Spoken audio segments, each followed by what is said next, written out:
So now on the left side, let's go down to tags. Tags are a great way to separate different parts of your audience based on where they came in or what they're interested in. You could have people that are tagged as interested in like your fall collection, or like they bought something before, or people that have never bought anything but add things to their cart. Like you can have a lot of different tags, and you can create a new tag. You can bulk tag contacts as well. Let's just create a new tag here, and let's just say this is going to be, let's call it repeat customer. Let's just say repeat customer, and anybody who is a repeat customer, and we would add them in that tag there. We can also automate the tagging. So they've got their own thing that does that. Like I said, there's a lot of automations. We'll get into that in a minute, but tags are incredibly popular. In fact, I can make an entire video just about tags, and trust me, there's so much to talk about with a lot of cool things you could do with tagging. We'll get into more of that with automations, like I said, and that's where it's going to make more sense. Let's say you want to have something a little bit more automated. Obviously, I've been talking so much about this automations category. There's a lot to do here, and we will be making an automation. Let's actually do one right now. If we click on create on the top, we can click on automation. Now we can get started, and there are a lot of automations we can make. This is probably the most powerful thing on all of Mailchimp right now. Let's click on get started, and they have some popular pre-built journeys, as they call them. So Mailchimp likes to call them customer journeys. Essentially, it's pretty self-explanatory of why they call it that. But let's look down here, and we could say you could recover abandoned carts. That's a really popular one. If you have Shopify attached, like I said, you'll have a pixel, which is like a little piece of code embedded in your website. And if somebody goes on your website from anywhere, it doesn't have to be from Mailchimp. If they just find your website, they add something to the cart, and in adding it to their cart, you capture their email. And then here you can have an automation that says, send them an email if they didn't go and make that purchase. Because, you know, something could happen. Maybe somebody knocks on the door, the laptop dies, whatever, and they could forget to actually go and order. And then you could just email them and say, hey, I know you're interested in this. Here's a discount. And you can give them 10% off just to kind of encourage that sale to really happen. You can email tagged customers. That's another automation that can be made here. You can celebrate birthdays. This is the one that I actually want to set up right now. And of course, there's many others as well. You could also just custom build it, but let's click on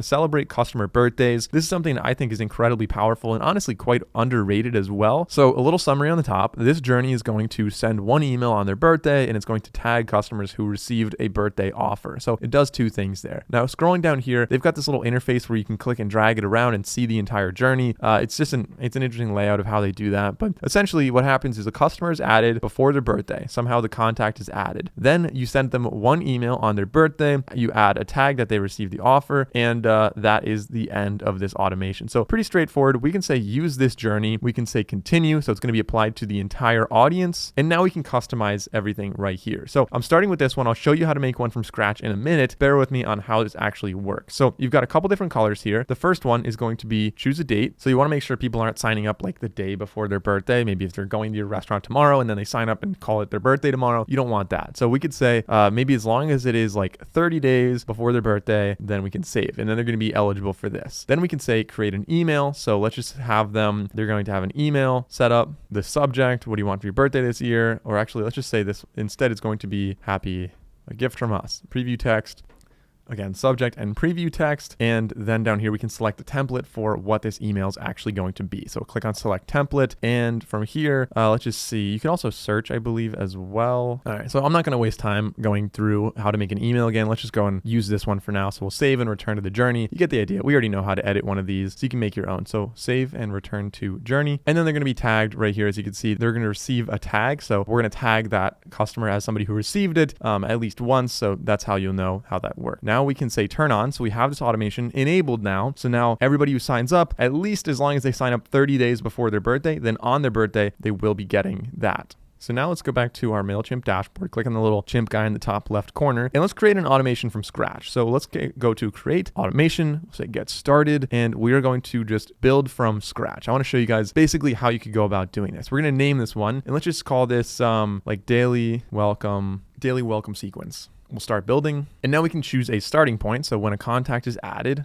we're going to say, for example, when they sign up. So when somebody signs up, we don't want to include imported contacts, and we're going to say save that starting point. So whenever somebody signs up for our contact list and they sign up like just in general, anybody, or we can actually filter this as well. So let's say maybe only people who sign up and have a specific tag. Maybe people who sign up and they get a new tag or they're not tagged as anything yet, or maybe anybody who received, like you can see how tags are really useful here. If you get maybe everyone who comes from from a certain sign up form, which is only shared on Instagram, gets tagged as Instagram follower. You can send it only to people who are tagged on that. So that's what we could do right here. And you can save that. So you have a segment of people. I'm actually not going to do that for this though. We're going to send it to everybody as a welcome email. And then the first journey point, let's just say, is going to be send an email. So we're going to send an email right away. It's going to be a welcome email. Let's go through these. To and from, subject. This should be welcome. And we can have preview text as well. Save. And again, we'll select a template for this one. You guys know how we're going to do this. I'm just going to apply any basic one.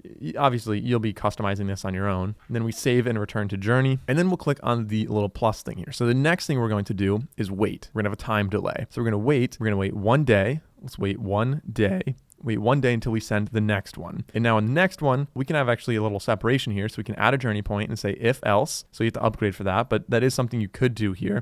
So we'll say if else, close out of that. So we can add a filter, and we have a lot of options on the left. Essentially, we want to say if somebody opened the previous email. So we could say email interaction. We could say opened, and any of the last 5 campaigns. If they opened any of the last 5, then they are going to be part of this segment. So if the answer is yes, so then we're going to send them another email. And this is going to be like welcome day 2 is what we're going to call this one. We're going to change the name of this one, subject, to step 2. And so I think this might be like a 10-day thing where like you send them a new thing every day. This is something that a lot of like online courses like to do, but a lot of other people do this as well, like a daily thing, just to kind of build that trust, build that relationship with them. And it's like if you send them an email and they never open it, maybe they give you like a junk email or like an email that they don't actually open or use much, or they're just way overrun with emails, and it doesn't make sense to really keep bombarding them with emails. But if they do open it, then they might be an engaged customer. And so we're going to save this one. Let's say close. And obviously I didn't create an email with that one. All right. So if they didn't open the first one, let's wait a little bit longer. Maybe we'll say if they didn't open the first one, wait 1 week, and then we're going to send them another one then. So let's say in a week, we'll send them maybe an SMS. We'll send them a text in a week if they didn't open that before. And so you can have SMS marketing by Mailchimp. So you could have,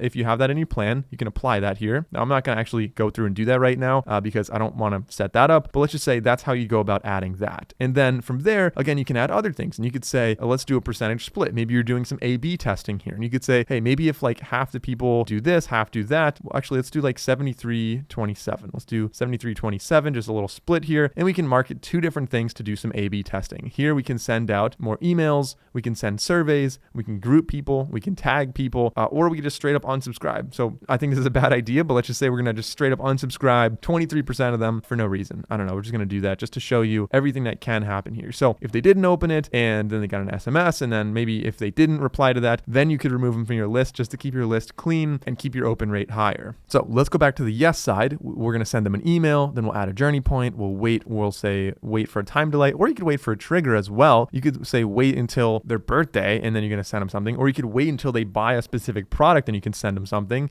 You could do a lot of different things like that. Contact activity is another one. It could be based on date. It could be based on shopping activity, based on if they opened it, if they didn't open something else, or if they clicked a link. Tons and tons of things. Like I said, this is the most powerful thing in all of Mailchimp, and I absolutely love using this. So let's go to the wait thing. Time delay. We're going to say wait 1 day, and then I think you guys get the idea here. We'll go and add another thing down here, and it's going to be like the day 3. So we can send them another email. This email is going to be called day 3, and they're going to get like another email that we can build and send to them. And that's going to be a way that you can have like a daily thing and kind of categorize and tag people as it goes on. So by the way, if we want to have right up here, you think, oh, actually, since that condition was met, these are like valuable customers. Let's add a tag in there as well. So you can say tag or untag. We're going to add a tag, and we're going to call them repeat customer. I don't know if that really makes sense in this situation, but we're going to add them as repeat customer. We're going to add them there. So there we go. So now we've got this really beautiful automation that can do a lot of different stuff. You can also have multiple sign up points. Maybe if they buy something, you can add them. Maybe if they just sign up through your contact form, you can add them. But now, of course, we would have to upgrade to continue. The plan I chose actually doesn't allow for this. Again, I just wanted to show you how you'd go about doing that. So I'm going to go back, and that is how we could set up our automations. Super powerful.